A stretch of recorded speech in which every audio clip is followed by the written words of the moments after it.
7강입니다. 예수님이 그리스도. 사실은 이 이야기를 하려고 지금까지 이렇게 이야기가 온 거죠. 크게를 설명하면 1강은 전체 메시지에 대한 요약이라고 볼 수 있습니다. 그것을 설명하기 위해서 2강부터 사실은 10강까지 가는 건데, 그 10강까지의 중간에 굳이 끊자면 우리 7강까지가 2강부터 7강까지가 하나 끊어집니다. 이 7강 예수님이 그리스도라는 사실을 설명하기 위해서 2강부터 설명이 되어 온 거예요. 이게 어떤 면에서 한 메시지라고 볼 수 있습니다. 그리고 그 뒤는 우리 이제 8강부터는 믿음에 관한 이야기죠. 이렇게 예수를 그리스도로 믿는 사람에 대한 믿음에 관한 이야기가 나머지 이야기입니다. 그리고 11강, 12강은 다른 이야기니까요. 자, 7강에 예수님이 그리스도. 이것이 복음이고 이것이 언약입니다. 성경에서 말하는 유일한 복음은 예수님이 그리스도라는 거죠. 그 예수님이 그리스도라는 이것이 언약입니다. 우리가 기억해야 되고 깊이 알아야 되고 깊이 뿌리 내려야 되는 부분은 이 부분이죠. 그래서 성경을 안 읽었는데 마태복음 16장 13절에서 20절 중요한 부분입니다. 여기 이제 예수님이 질문했다는 것도 중요한데 어디서 질문했냐는 부분도 사실 굉장히 중요합니다. 어디서 질문했냐는 거죠. 가이사라 빌립보입니다. 이게 어디입니까? 이스라엘이 망한 현장에서 한 질문이에요. 하나님의 백성이 망할 수 없는데 현재 망했어요. 로마에 속국되어 있어요. 그것을 알 수 있고 인식할 수 있는 동네에 와서 이 질문을 했어요. 물론 지나가다가 우연하게 했을 질문일 수도 있습니다. 그런데 특별히 가이사라 빌립보는 다른 지역은 그냥 그렇게 살 수 있는데 가이사라 빌립보는 인식할 수 있는 동네예요. 이 나라가 망했구나라고 느낄 수 있는 지명 이름을 가지고 있습니다. 그 동네에 와서 예수님이 하는 질문입니다. 그럼 질문의 핵심 내용도 중요하지만 결국 질문의 요지가 뭐냐면 왜 이 질문했냐면 왜 하나님의 백성이 망했냐는 거예요. 여기에 답을 주기 위해서 이 질문을 한 거예요. 하나님의 백성이 망할 수 없는데 망했어요. 왜 망하겠냐는 거죠. 이 질문입니다.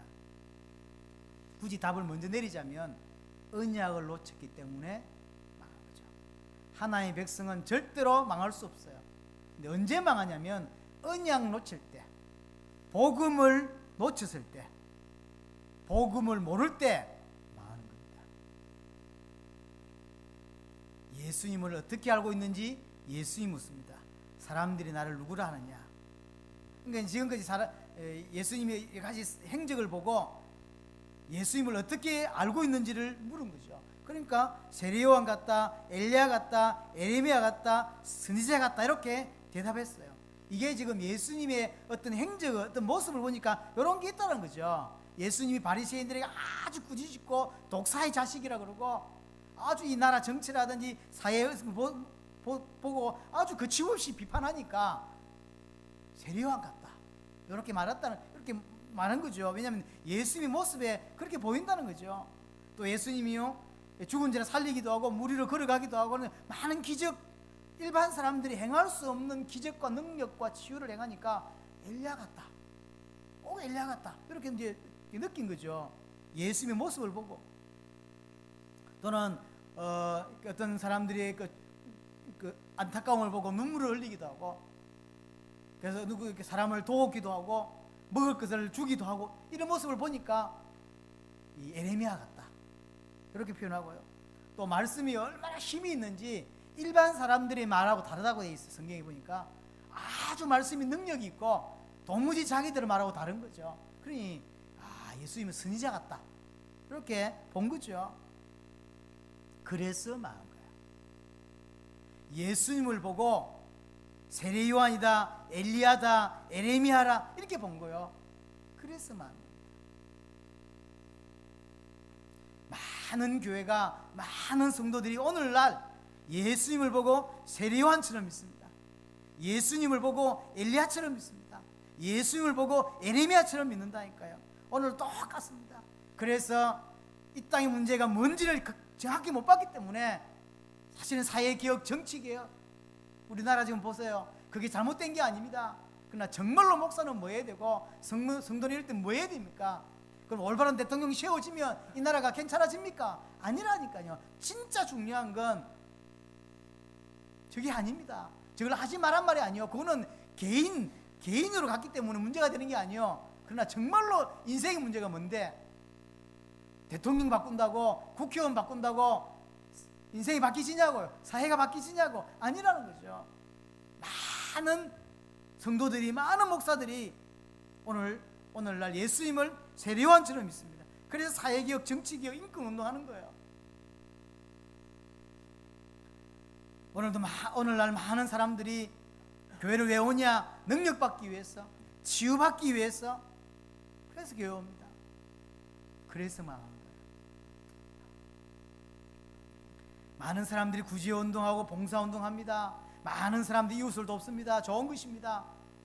근데 그게 기독교의 본질이라고 생각한다고요. 예수님이 십자가 지신 이유가 구제 때문이 아닙니다. 예수님이 십자가 지신 이유가 사회개혁 때문이 아닌데 그렇게 믿는다니까요.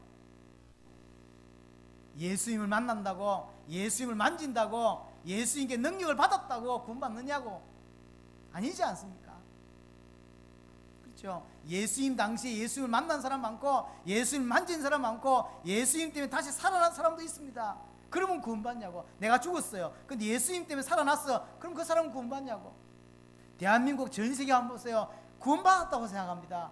교회 와서 예수님을 기도했더니 병이 나았어요. 예수님을 기도했더니 응답이 와요. 그러면 구원받았다고 생각하는 거예요. 틀렸습니다. 예수님 당시에 죽었다가 살아난 사람도 있다니까. 예수의 말씀 직접 듣고 예수를 직접 만진 자도 있다니까. 예수 체험한다고 구원받는 게 아닙니다. 전부 틀리게 믿고 있는데, 그래서 전 세계 교회가 어려움을 당하는 거예요. 교회가 약해서 어려움 당하는 게 아닙니다. 성도가 몇 명 없기 때문에 교회가 무너지는 게 아니라니까요. 성경에서 말하는 복음을 놓쳤기 때문에 무너지는 거예요. 성경하고 다른 복음을 믿고 있기 때문에 무너진다니까. 엘리야처럼 믿습니다. 세례요한처럼 믿습니다. 에레미야처럼 믿습니다. 오늘날 교회가. 그래서 무너지는 것입니다. 예수님이 그리스도입니다. 제자들에게 묻지요. 그럼 너희는 나를 누구라고 하냐? 물으니까 대답을 못해요. 이때 베드로가 대답합니다. 주는 그리스도시요 살아계신 하나님의 아들이십니다 라고 했어요. 그럼 예수님이 그리스도란 이야기인데, 예수님이 그리스도란 말이 무슨 말입니까? 예수님은 십자가와 부활로 그리스도의 일을 감당하신 분이다, 그 말인 거예요. 예수가 그리스도란 말은 무슨 말이냐면, 예수님은 십자가와 부활로 사단 문제 해결하신 참된 왕이 되시고, 예수님은 죄 문제를 해결하신 참 제사장이 되시고, 예수님은 하나님의 단절된 문제를 해결한 참 선지자이시다 라는 말이에요. 예수님은 십자가와 부활로 사단과 죄와 하나님과 단절된 결과로 모든 문제를 해결하신 분이시다, 그 말입니다. 즉 예수님은 인생의 모든 문제를 해결하신 그리스도입니다. 예수가 그리스도란 말은 무슨 말이냐면, 예수님이 십자가와 부활로 그리스도의 일을 하신 분인데, 그 십자가와 부활로 인생의 모든 문제 끝냈다라고 믿는 거야. 그게 예수가 그리스도라. 예수를 믿는 것하고 예수를 그리스도로 믿는 것은 분명히 다릅니다. 또 어떤 단체에서는 분명히 예수를 그리스도로 믿는다고 합니다. 그러나 그 의미가 바뀌어 있다니까요. 예수를 그리스도로 믿는단 말은 하나님 우리와 함께 하시는 것이고, 그분이 나의 주인 되시는 것이고, 그래서 모든 문제를 십자가 부활로 끝냈다고 믿는 거거든요. 끝내신 거예요 사실은. 그래서 십자가의 부활은 완전합니다. 우리의 구원은 완전한 것이고, 우리의 구원은 영원한 거예요. 그런데 어떻게 믿고 있냐면, 그 어마어마한 십자가 부활로 자기 문제를 해결하려고 지금 덤벼들고 있습니다. 이 말은 지금 배경이 뭔 말일까요? 십자가 부활로 못한 게 있는 거죠. 십자가 부활로 해결 안 된 게 있는 거예요. 그래서 지금 교회 와서 십자가 부활로 자기 문제를 해결하려고 해요. 예수 이름을 빌어서 자기가 응답 받으려고 하는 거죠. 예수 이름을 기도하는 게 나쁜 게 아니라, 십자가 부활을 붙드는 것이 나쁜 것이 아니라, 왜 붙잡고 있고 왜 붙드냐면 안 끝났다고 믿기 때문인 거죠. 그렇죠? 안 끝났다고 믿어요. 안 끝났기 때문에 지금 십자가를 가지고 부활을 가지고 하려고 하는 거죠. 이용하는 거죠. 예수 이름 부르면 십자가 부활 이야기하면 해결될까 싶어서, 응답할까 싶어서 틀린 것입니다. 예수가 그리스도란 말은 똑같이 할 수 있습니다. 그렇죠? 어떤 단체에서는 예수가 그리스도라고 말합니다. 말한다고 되는 게 아니라 그 사람들의 뉘앙스를 잘 한번 보세요. 모든 문제를 끝내셨다고 믿고 있습니까? 끝내려고 믿습니까? 이 사람이 영적 문제가 있어. 그래서 예수는 그리스도야. 예수는 그리스도, 영적 문제 해결할 수 있어. 영적 문제 해결할 수 있어. 이 뭔 뜻입니까? 해결 안 됐다는 거예요. 그래서 예수는 그리스도이기 때문에 당신 영적 문제 해결할 수 있다라고 강조하는 거죠. 안 믿는 겁니다. 정확히 말하면 끝나야 돼요. 영적 문제 상관이 없는 거예요. 나는 남은 인생 주와 복음을 위해 사는 데 있어서 이 영적 문제 상관이 없다. 안 나와도 좋고 나와도 좋고. 그게 믿음이에요. 근데 지금 보세요. 전 세계 교회 그 십자가 부활 그 어마어마한 것을 가지고 자기의 육신 문제 해결하려고 지금 하는 거거든요. 그 말은 근본적으로 안 믿기 때문입니다. 틀린 것입니다. 베드로가 예수님은 그리스도라고. 지금 유대인은요, 그리스도가 오시면 모든 문제 끝난다고 믿고 있었죠. 아까 사마리아 여자가, 그 다음에 예수님이 예루살렘 입성할 때 이런 장면들을 통해서 특별히 제자들이 나라를 회복하시면 언제니까 말할 때 그들이 갖고 있는 기본의 믿음의 베이스는 뭐냐면 그가 오시면 된다는 거예요. 그가 오시면 다 끝난다는 거죠. 그가 오시면 다 해결돼요. 그렇게 알고 있어요. 그래서 그가 누구냐는 거죠. 그러나 한국은 다릅니다.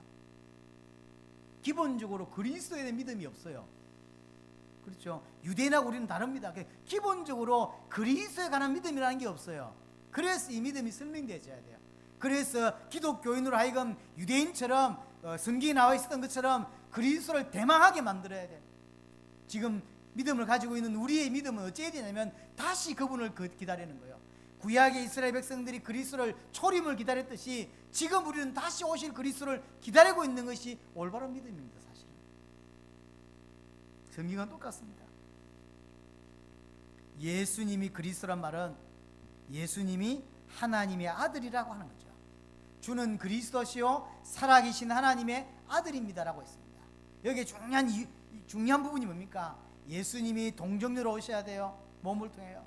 그리고 죄가 없어야 되고 십자가에서 부활하셔야 돼요. 이 모든 것을 하려면 인간은 안 된다는 거죠.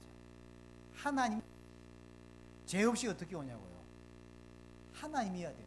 자, 죽으면서 부활해야 돼요. 어떻게 사람이 가능하냐고. 하나님이어야 되는 거죠. 그래서 사실은 예수가 그리스도라고 하는 말 가운데 뭐가 포함되어 있냐면 하나님이라고 하는 것이 포함되어 있어요. 더 정확하게 말하면. 그렇죠. 물론 어떤 나라에서는 이걸 부인합니다. 하나님의 아들이 아니라고 이야기합니다. 그러나 우리는 그렇게 믿지 않습니다. 로마서 1장 4절에도 부활하사 능력으로 하나님의 아들로 선포되었다 라고 말씀하고 있고, 예수님이 그리스도의 사역을 감당하시려면 하나님이어야 돼요. 왜냐하면 죄 없이 오셔야 되고 죄 없이 살다가 의인으로 십자가에 죽으셔야 되고 그 죽음에서 부활하시려면 하나님이어야 되는 거죠. 하나님이 아니면 불가능합니다. 그래서 예수님이 그리스도다 라고 하는 이것이 언약이고 이것이 복음이에요. 구약은 오실 메시아, 신약은 오신 메시아, 그리고 다시 오실 메시아. 이게 성경 전체입니다. 우리는 지금 뭘 해야 됩니까? 다시 오실 그리스도를 기다리는 거예요. 자, 그런데 이것은 계시로만 알 수가 있다는 거예요. 인간의 노력이나 인간의 어떤 것으로 알 수 있는 부분이 아닙니다. 마태복음 16장을 한번 보겠습니다. 마태복음 16장 17절입니다. 이를 네게 알게 한 이는 혈육이 아니요 하늘에 계신 내 아버지시니라. 계시라고 표현되어 있지 않지만 이 의미가 뭐죠? 하나님이 깨닫게 하셔야 알 수 있는 거, 믿을 수 있는 게 이 믿음입니다. 예수를 그리스도로 하는 거, 이것이 믿음이고 이것이 복음이고 이것만이 사실은 복음입니다. 이 복음을 정말로 자기 것으로 믿는 이 믿음은 계시라고 하는 거죠. 계시입니다. 마태복음 11장을 한번 보겠습니다. 마태복음 11장 27절. 내 아버지께서 모든 것을 내게 주셨으니 아버지 외에는 아들을 아는 자가 없고 아들과 또 아들의 소원대로 계시를 받는 자 외에는 아버지를 아는 자가 없다. 아들을 아는 자가 없고 아들과 또 아들의 소원대로 계시를 받는 자 외에는 아버지를 알 수 없다. 계시입니다. 계시로만 하나님을 알 수 있어요. 그렇죠? 계시로만. 갈라디아서 16장, 로마서 16장 26절에도 마찬가지입니다. 그 신비의 계시를 따라 된 것이니. 갈라디아서 1장 12절에 내가 사람에게서 받은 것도 아니요 배운 것도 아니요 오직 예수 그리스도의 계시로 말미암은 것이다. 여러분들이 제 메시지를 듣습니다. 제게 들었을지 몰라도 실제로 믿어지는 것은 제가 하는 게 아니란 이야기죠. 제 메시지를 듣고 성령께서 역사하셔야 계시해 주셨어야만 믿어진다는 거죠. 계시입니다. 중남미에 가면요 메시지를 하면 성경에 있는 이야기를 하기 때문에 특별히 완전 반대하지는 않습니다. 막 대 들고 막 칼 들고 오고 그렇지 않습니다. 아직까지는 대부분의 은혜 받고요. 어떤 사람 충격도 받고요. 어떤 사람 눈물도 흘리는 사람이 있습니다. 이게 메시지인데. 근데 그거 하고 안 그래요? 그거 하고 계시되는 거하고는 다른 이야기죠. 교회를 다니는 사람에게 이 메시지를 했더니 아 좋다.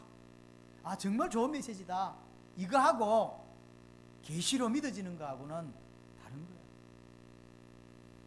예수가 그리스도로 하는 것이 복음이고 이것이 언약인데 이것은 계시로 된다는 거죠. 계시로. 갈라디아 3장 23절입니다. 믿음이 오기 전에 우리는 율법 아래에 매인바 되고 계시될 믿음의 때까지 갇혔느니라. 계시되어야만 이걸 믿을 수가 있습니다. 에베소 1장 17절에 이야기합니다. 우리 주 예수 그리스도의 하나님 영광의 아버지께서 지혜와 계시의 영을 너에게 주사 하나님을 알게 하시고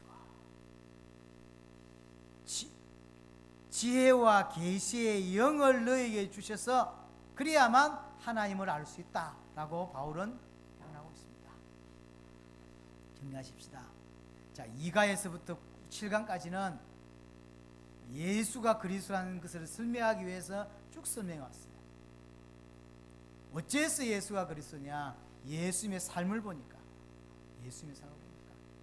예수가 그리스도라고 하는 것이 복음인데 전 세계 교회가 예수를 그리스도로 믿지 못하고 있다. 어떻게 믿고 있냐? 세례요한으로, 엘리야로, 에레미야로 선지자 중에 하나로 믿고 있다. 그래서 기독교인 실패하는 겁니다. 그래서 무너지는 거예요. 교회 열심히 다니고 교회 와서 예수님 체험하고 기도 응답 받고 능력 받았는데 무너져요. 실패합니다. 왜 그러냐면 예수를 그리스도로 믿고 있지 않기 때문에. 그럼 예수를 그리스도로 믿는단 말이 무슨 말인데요? 예수님이 그리스도가 되셔서 십자가 부활로 모든 문제 끝냈다고 믿는 거거든. 그렇죠? 이게 복음입니다. 이게 복음입니다. 예수가 그리스도라고는 이것이 복음이고 이것은 하나님의 은혜 계시로만 가능하다는 것이죠. 계시로만. 이 대한민국과 전 세계에 하나님이 준비한 사람이 있을 것입니다. 그 사람이 언제 계시되냐면 이 정확한 복음이 전달될 때 그 사람들이 계시되는 일이 벌어지는 것입니다. 분명히 전 세계 복음과 함께할 자들이 이 지역과 이 나라에 준비되어 있을 줄 믿습니다. 그 계시될 자를 찾아서 계시된 자와 함께 세계 복음하는 것입니다. 그게 당대 세계 복음입니다. 이 축복이 여러분들에게 꼭 있어져야 되겠습니다. 아멘.